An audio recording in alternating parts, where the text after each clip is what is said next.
December the 9th, 2009. It was a day for the ages in Abu Dhabi, the UAE. It was the day 7 of the world's top clubs met to decide who'll be champions of the world. It's Marquez, who scores! Long range try! It's a brilliant goal! What followed was 11 days of football extravaganza. Danielson scores! He's around the keeper, he scores! There's a man on his own, managed into the net! Brilliant! Absolutely brilliant goal! Where the beautiful game was at its finest. And 155,000 fans were enchanted by the champions of the continents.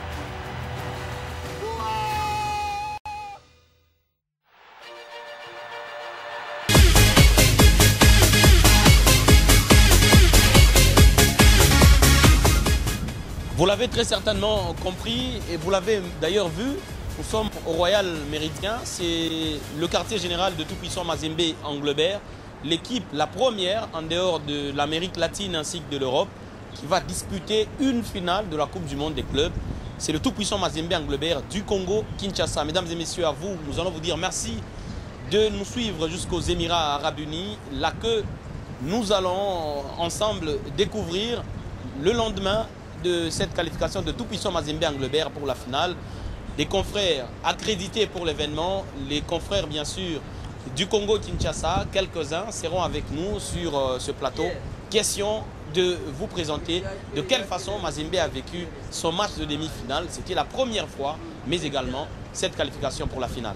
It's a brilliant goal!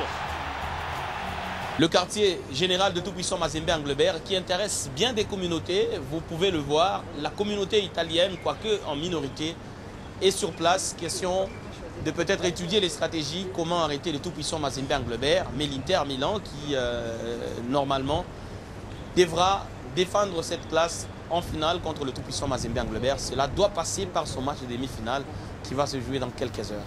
Et bien sur ce plateau me rejoint Gix Landou. Gix Landou, bonjour. Bonjour Pascal. Alors Gix, vous avez suivi le match dans les gradins.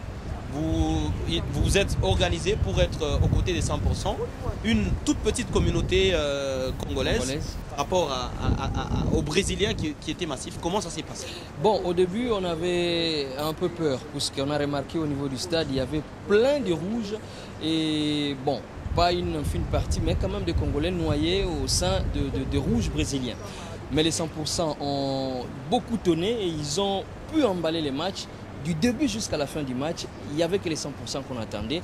Et bien les Brésiliens, au fur et à mesure, ils ont commencé aussi à pencher un peu côté congolais. Ce que moi j'ai pu personnellement apprécier, c'est le fair play.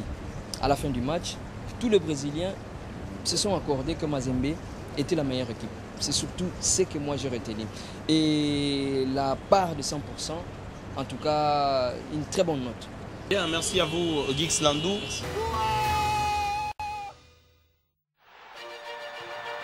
Nous allons prendre un autre aspect, c'est ce qui s'est passé dans les gradins côté officiel, là que l'on a pu retrouver les présidents de la Fédération internationale de football, l'association, mais également la CAF, la FECOFA, et surtout l'homme du jour, c'est Moïse Katumbi Chapoué, l'ADG de tout-puissant Mazembe Esperel.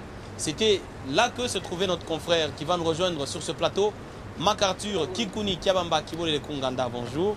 Bonjour Pascal Mangala, bonjour aussi à tous les amis téléspectateurs qui vont nous suivre à travers la République démocratique du Congo. Alors MacArthur Kikuni, comment ça s'est passé du côté des officiels, là que vous vous trouviez pendant cette demi-finale que le tout-puissant Mazembe Anglebert a remporté face à l'International de Porto Alegre, 2-0. Écoutez Pascal, pour s'y retrouver, il faut d'abord avoir son accréditation. Il faut être accrédité en bonne et due forme. Nous avons été là dans la tribune de presse. C'était au-dessus des officiels de la Fédération internationale de football association. Il y avait le président de la Confédération africaine de football association. Bref, vraiment toute la crème sportive internationale a été sur place. Vous avez suivi ce match avec d'autres confrères, notamment ceux venus du Brésil et même ceux de l'Italie, parce que c'est vraiment, il faut le reconnaître, c'est l'Inter Milan qui passe pour le grand favori de cette autre demi-finale, quoique le match ne s'est pas encore joué. Comment ils ont vécu cette victoire de tout-puissant Mazembe Anglebert? Naturellement, ça a été une surprise. J'étais en train d'échanger avec un confrère. Alors, MacArthur Kouni, avec les autres confrères d'autres pays, comment ils ont personnellement vécu cette qualification de tout-puissant Mazembe Anglebert pour la finale? Tout d'abord, il y a de ces confrères-là qui étaient en train d'admirer les jeux du tout-puissant Mazembe, comme j'étais en train de le dire, être double champion d'Afrique, donc par 2 fois champion d'Afrique d'une confédération, c'est pas vraiment, ça n'arrive pas tous les jours. Et ils étaient en train de chercher comme le secret du tout-puissant Anglebert Mazembe.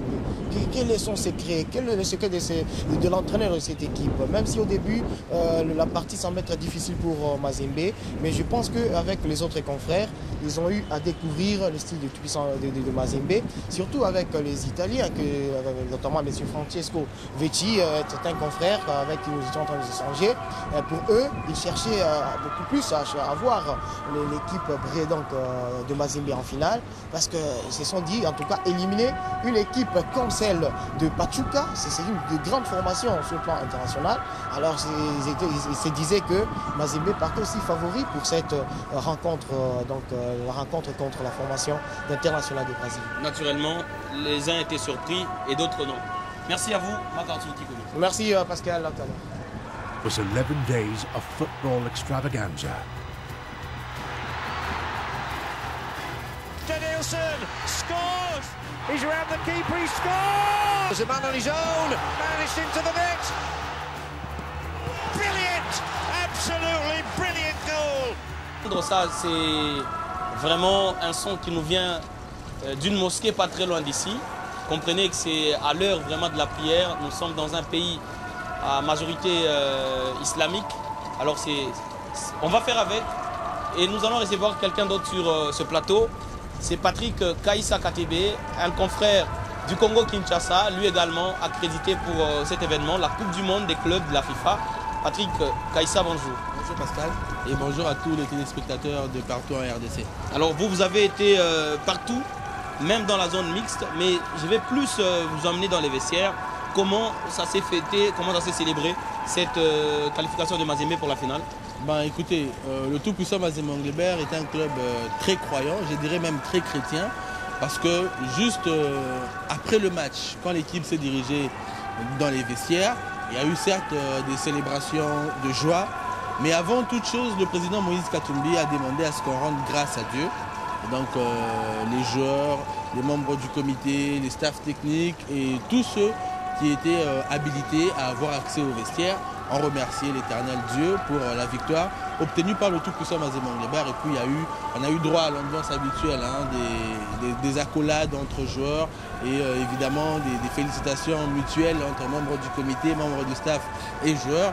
Et en fin de compte, il a fallu quitter les vestiaires pour la salle de conférence de presse parce que Lamine Ndiaye et Narcisse Sekanga, qui étaient en conférence de presse, étaient vraiment attendus par la presse sur place. Et justement, les questions d'avant ce match, vous avez été à une conférence de presse. La conférence de presse d'avant-match, c'était que le football africain, ou congolais en particulier, par rapport au Brésil, il n'y avait pas photo. Est-ce que les questions ont dû changer finalement après ce succès de Mazembe sur Porto Alegre? Ben moi, je me rappelle d'une question précise posée par un journaliste brésilien qui demandait à Lamine Ndiaye est-ce qu'on peut gagner une rencontre de football seulement avec de la chance. Alors Lamine Ndiaye lui a dit il n'y a pas que la chance qui compte, ça c'est avant le match. Il y a aussi des faits des jeux. Et il y a d'autres qui, avant le match, ne donnaient pratiquement pas aucune chance au tout-puissant Mazembe Anglebert. Hier déjà, en conférence de presse, les Brésiliens n'y étaient pas.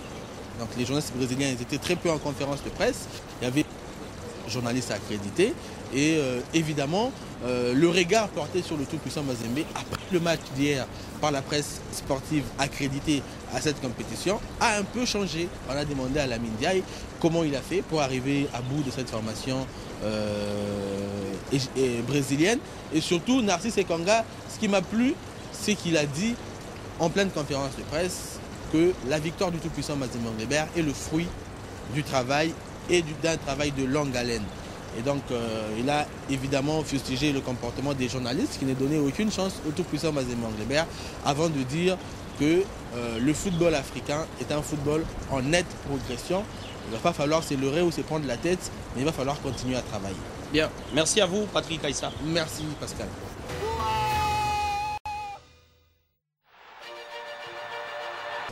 Marquer l'histoire, en tout cas le tout-puissant Mazembe Anglebert a réussi à le faire. Et nous allons recevoir sur ce plateau quelqu'un qui aura vécu cet événement dans l'équipe même de tout-puissant Mazembe Anglebert. C'est l'attaché de presse de cette équipe de Mazembe. Edi Kabelou, bonjour. Pascal Mangala, bonjour également tous les téléspectateurs qui nous suivent un peu partout en République démocratique du Congo. Et la voix qui n'est plus du tout la même, ça se comprend. La fête qui a été totale la nuit, parce que effectivement c'était très peu évident. Mazembe se qualifier, mais surtout gagner Porto Alegre 2-0. Eh bien, Pascal Mangala, il faudrait être honnête.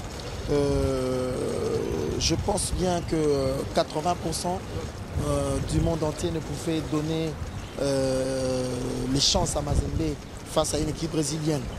Mais je pense que, comme le président du club l'a toujours dit, l'honorable Moïse Katumbi, impossible n'est pas Mazembe.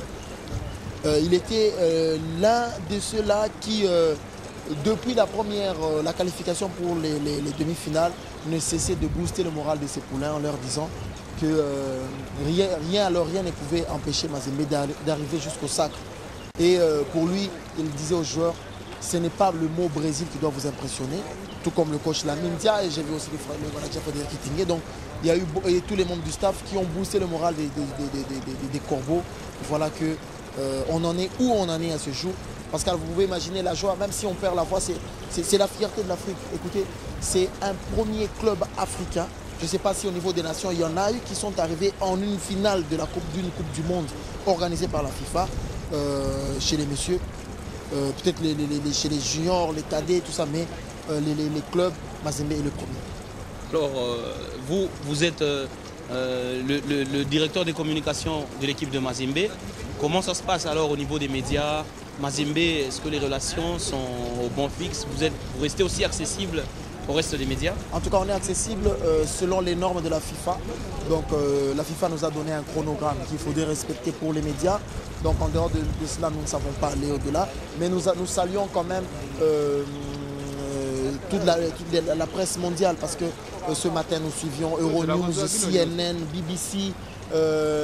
Tout le monde ne fait que parler de Mazembe, même les journaux qui sont parus sur les websites, tout le monde ne parle que de Mazembe, ainsi que toutes les autres chaînes qui, en République démocratique du Congo, parlent de l'événement, surtout nos amis d'Al Jazeera qui ont fait tout un show le soir sur ce que Mazembe a fait, et même CNN. Donc nous sommes très contents et Mazembe est toujours ouvert à tous les médias pour la couverture des événements. Bien, merci à vous, Edi Kabelou. Merci également vous, Pascal. Bien, merci. It was a day for the ages in Abu Dhabi, the UAE. Un événement, ça se fête, et ça a été le cas pour l'équipe de tout-puissant Mazembe Anglebert. Les joueurs qui ont fait le show dans le bus, il y avait de l'animation, il y avait de l'ambiance, et ça n'arrive pas souvent à un président d'une équipe sportive de danser avec ses joueurs. Moïse Katumbi Chapo, il l'a fait. Et parce qu'il n'avait pas de choix, les membres du comité de Mazembe également, tout le monde, donc c'était la fête. C'est donc sur ces images, mesdames et messieurs, que nous allons vous quitter, vous souhaitant de passer des très très bons moments en compagnie de la chaîne des sportifs, tout en disant également merci à Sam Kittingué, un héros dans l'ombre, mais également à tous les confrères avec qui nous vous avons proposé finalement ce travail. Merci et bye bye.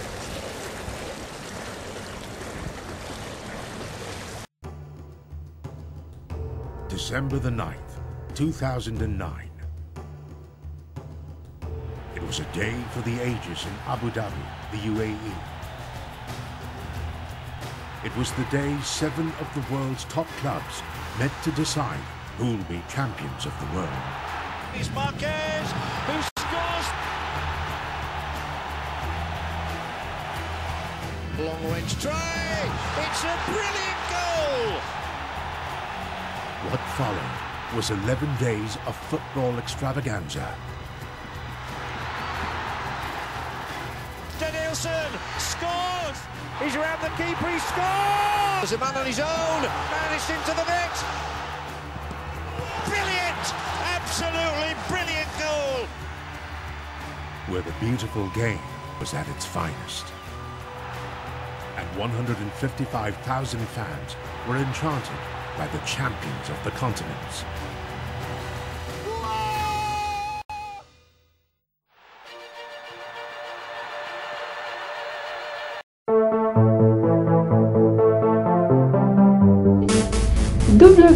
www.nyota.net, le Katanga vers le monde. Nyota.net, une autre face d'information. Nyota.net, une autre source d'information à lui.